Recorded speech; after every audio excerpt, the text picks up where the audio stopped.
Alors j'ai loué cette petite 108 top chez Peugeot Rent, qui sont assez sympas. Je voulais la tester comme ça, la 108 top, c'est celle donc avec, on voit pas très bien ce petit truc en plus ici, car il y a un toit à ouverture automatique. C'est la petite attraction assez sympa de la voiture. Donc je fais comme ça, et là ça s'ouvre. Hop, et ça s'ouvre d'ailleurs même complètement. On peut lui demander de s'arrêter à un moment pour faire juste un petit tour au vent. Donc ça pour le coup c'est super sympa. On referme tout aussi facilement, hein, évidemment. Hop, non. Voilà, ah non. On reste appuyé peut-être, voilà. On reste appuyé, il revient. Et il s'arrête à un moment je crois. Voilà, il s'arrête. Et après on lui dit, allez, ferme-toi complètement. Pour le coup je trouve ça assez sympa. Je trouve que ça...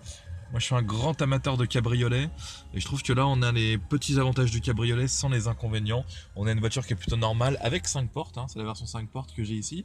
Et donc ce petit toit, attention vraiment, la garde-toit est différente sur cette version top.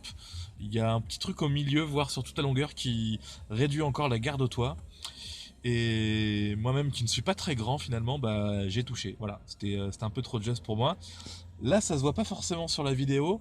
Il y a les vitres surteintées à l'arrière sur ce modèle-là. La Peugeot 108 Top Allure, finition un peu haut de gamme. Et ben dans le rétro, franchement, c'est un petit peu fatigant. On voit pas très bien, c'est un peu noir, quoi. Vous allez me dire, c'est pas grave. Il y a le radar de recul ici. Voilà. Je suis pas un habitué du radar de recul, mais ça peut toujours être pratique. Grosse déception pour moi, je n'ai pas de téléphone Samsung et le mirror screen pour l'instant, encore maintenant, visiblement c'est que chez Samsung, ce qu'on m'a dit chez Peugeot effectivement, ça ne marchait pas avec mon téléphone. Je trouve ça très beau, ce petit combiné central d'instruments, on dit comme ça, enfin cette petite console, c'est pour moi vraiment un hommage à Dark Vador, mais vraiment quoi. Je trouve qu'on a la bouche ici de Dark Vador, enfin ce qui lui sert de bouche. Sur cette version, il y a la clim automatique. On a peut-être deux yeux ici, et puis la petite interface tactile en haut. Donc vraiment, au niveau de la beauté du truc, je trouve ça magnifique, vraiment. Donc je trouve aussi l'écran tactile assez réactif. Je sais pas ce que je peux faire. Tiens, je vais appuyer là. Ah, là, non, j'ai changé de radio. Hop. Voilà, j'appuie là, ça va me mettre l'accueil principal et je sais pas si je vais sur source audio. Voilà, c'est assez réactif comme une tactile, comme une tablette tactile. Mais attention, c'est pas une tablette du tout en fait. C'est juste enfin, c'est pas une interface Android. C'est juste un truc qui gère la radio et qui gère le mirror screen quand ça veut bien marcher. Voilà. On a un très beau volant, franchement. J'entendais beaucoup de déceptions des gens qui disaient c'est dommage sur la 108, il n'y a pas le petit volant comme sur la 208. Bah en fait, je pense qu'il est aussi petit que sur la 208 vu que c'est une petite voiture, donc c'est un petit volant sympa. Par contre, le combiné d'instruments, voilà, c'est pas comme sur la 208, c'est pas au-dessus, ça tombe vraiment au milieu. Mais je trouve le volant assez sympa et j'aime bien ces petites coutures, genre couture manuelle qu'on peut voir ici. Alors après, je sais pas si c'est un volant gainé cuir. Là, ça m'a l'air d'être un volant Gainé Sky, hein, pour le coup, mais c'est sympa. Là, j'ai une version donc Allure avec le contour. Voilà, il y a des gens qui aiment pas ne pas avoir de contour. Là, il y a une sorte de contour et ça monte comme ça avec des petites barres digitales. Bon, voilà. Ça, c'est la version PureTech 1 litre 2. Donc la version où tous les tests auto on vous dit comme ça c'est la meilleure version pour aller un peu sur l'autoroute et tout. Moi j'ai été extrêmement déçu, j'aime pas du tout. Quand on démarre ça tremble comme un diesel. Je vais essayer de démarrer là, je sais pas, je vais baisser un peu la radio. On va voir si on peut avoir un peu de son. Donc genre, voilà, je démarre, je vais recommencer même. Je suis au point mort, là on a bruit, hop, j'y vais. J'attends un petit peu, mais bon, on y va, écoutez.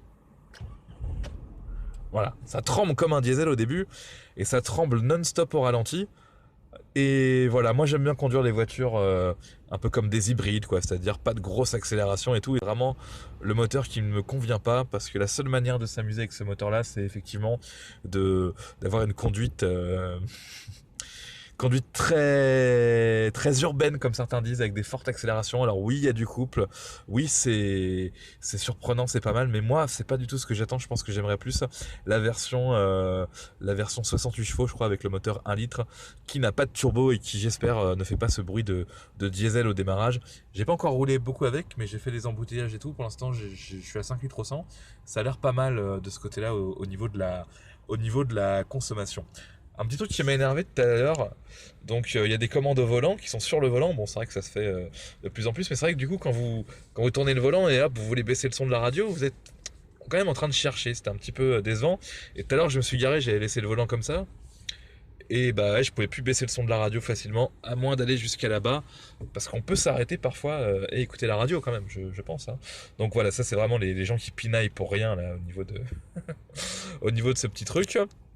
Tiens, ça au passage, je trouve que les constructeurs sont un peu, je trouve que les constructeurs abusent un peu de mettre quand même le bouton pour répondre, pour appeler au volant, enfin pour répondre ou pour refuser l'appel au volant. C'est vraiment, ça incite à conduire, enfin à téléphoner en conduisant, et honnêtement, c'est pas très sérieux de la part des constructeurs. Alors ils font peut-être ça pour éviter d'aller chercher le geste là-bas pour raccrocher ou quoi. Mais franchement, voilà, je trouve ça toujours un petit peu limite. Petit coup d'œil sur la boîte à gants, j'ai juste les papiers de la voiture dedans, mais voilà. C'est-à-dire j'ai mis la petite facture de location et la carte grise, il y a déjà presque plus de place. Non, c'est vraiment une petite boîte à gants, c'est un détail. Et là-bas, il y a un petit truc pour mettre une canette. Voilà, c'est optimisation de l'espace. Pour le coup, à la limite, à la limite, pourquoi pas. Non, mais vraiment, ils ont été chercher de l'espace. Voilà, qu'est-ce que je peux dire d'autre? Un miroir de courtoisie visiblement ici, hein, je l'ai pas ouvert encore. Mais bon, voilà, c'est le petit effort. Donc voilà pour la petite présentation de l'intérieur de la voiture. Vraiment à l'arrière, ouais, c'est vrai que là, au niveau de la place, j'étais un petit peu déçu. J'ai monté cet appui-tête là pour qu'il soit à ma taille, et lui-même il est en bout de course là, il touche le plafond, et moi-même je touche le plafond. Je trouve ça très fort. Par contre, les panneaux de porte, donc ça c'est un truc pour que ça coûte moins cher de faire des semi-panneaux de porte en plastique très simple, mais par contre il reste du métal avec la couleur extérieure. Tout à l'heure en tapant dessus, je pensais que c'était du plastique, mais non, ça fait bien partie visiblement de la porte en métal. Et donc je trouve ça très très fort. Ça dépend de la couleur de la voiture. Là elle est grise, mais bon, vous avez un rappel de couleur à l'intérieur de la voiture, comme sur les voitures low cost à l'ancienne. Mais là c'est plus un effet de style, donc c'est une bonne idée. Le petit chrome sur les poignets là, franchement, pas mal. C'est un détail. Par contre, c'est vrai que là c'est très noir, c'est très plastique basique. Et on a l'impression que ça va jusqu'à l'économie sur le petit bouton pour monter et descendre la vitre, qui bon voilà, il y a rien dessus, il y aura pas de lumière dessus. Bon, vous le trouvez avec votre main s'il fait nuit, mais il y a même pas un petit logo monter descendre. Je sais que ça sert à rien, le petit logo monter descendre, mais voilà, c'est encore une petite preuve que cette voiture est un peu low cost, mais en même temps elle coûte pas très cher, donc enfin elle a un prix totalement raisonnable. Cette version un peu le haut de gamme doit être chère pour rien, mais c'est vrai que les versions actives de la 108 Peugeot sont financièrement, on va dire, à peu près correctes. Tiens, il y a un petit limiteur de vitesse ici qui est assez important finalement. J'ai envie de dire limiteur parce que je pense pas qu'il fasse régulateur, ce qui est une bonne idée, parce que je trouve que le régulateur c'est vraiment dangereux, surtout sur les petites voitures, comme ça. Vaut mieux avoir un limiteur plutôt qu'un régulateur. Là pour le coup c'est vraiment bien fait parce qu'il est accroché au volant. C'est quand même extrêmement fort, je trouve. Donc vous tournez, il vous suit. Donc vous êtes en train de tourner, vous voulez réduire la vitesse, vous baissez comme ça, enfin vous voulez bloquer la vitesse vers le bas, c'est pas mal. Voilà, le jour où ça tombe en panne, pour le coup, le jour où il y a un problème d'électronique sur le volant, ça doit être assez compliqué à gérer. On a donc les commandes du poste, le klaxon ici, l'airbag, donc voilà, bon. Espérons que ça ne tombe pas en panne, et espérons que ce soit assez solide. Un dernier petit mot concernant l'intérieur, sur les sièges qui sont assez beaux, qui sont comme ça, voilà, avec une texture assez originale, et puis l'appui-tête intégrée, comme on dit, assez confortable, bon maintien, mais bon, pas comparable avec une voiture pour faire de la route. Et puis moi je trouve ça beau, mais c'est vrai que quand j'étais assis dessus, voilà, je me disais, est-ce que je peux incliner l'appui-tête comme ça vers moi? Et ben non, ça bouge pas du tout. Alors voilà, j'aime bien les voitures où vous voyez comme ça, comme avec ma main, où on peut hop faire venir la putette comme ça. Là j'en demande beaucoup. Concernant l'arrière, concernant les panneaux de porte arrière, hop, je vais essayer de montrer voilà par là. C'est un peu le même délire qu'à l'avant. Un petit peu le même délire qu'à l'avant. Voilà, il y a un rappel de la carrosserie. Par contre, alors ça, je trouve que c'est vraiment extrêmement raté. Alors non seulement c'est chiant que les portes soient juste entrebâillantes, enfin que les vitres soient juste entrebâillantes, mais en plus le système est moche. Voilà, concrètement, c'est un bout de plastique noir vissé sur le métal. Et bah voilà, c'est pas ce qu'il y a de plus beau. Là, ça fait vraiment voiture bas de gamme. Et en plus, voilà, c'est très limité. Si vous avez des gens à l'arrière qui sont un peu claustro, bah ils voudront pas venir avec vous. Alors la voiture, on va dire que c'est presque indispensable d'avoir la clim, sachant que c'est une petite voiture, que la clim elle part de l'avant, que les gens à l'avant auront la fraîcheur avant ceux de l'arrière. Donc voilà, là aussi c'est sûrement voilà, par souci d'économie de faire une vitre entrebâillante. Ça aurait mérité un système entrebâillant, moins moche que ça vraiment, je sais pas si on voit vraiment bien.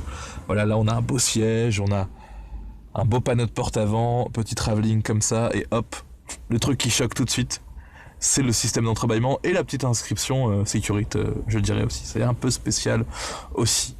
Voilà, je crois que j'ai fait vraiment le tour. Ah non, tiens, je voulais dire un autre truc qui est assez triste.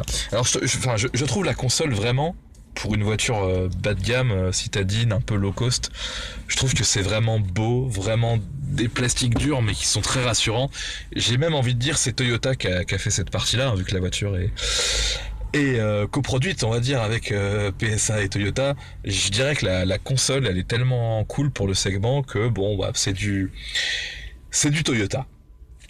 Et par contre, ce qui me gêne, alors voilà, c'est ce genre de choses. On est sur une marque française, que ce soit la version Citroën ou la version Peugeot, la C1, et on a que des inscriptions en anglais. Alors c'est pas gênant. Donc rear pour nous dire les ceintures arrière.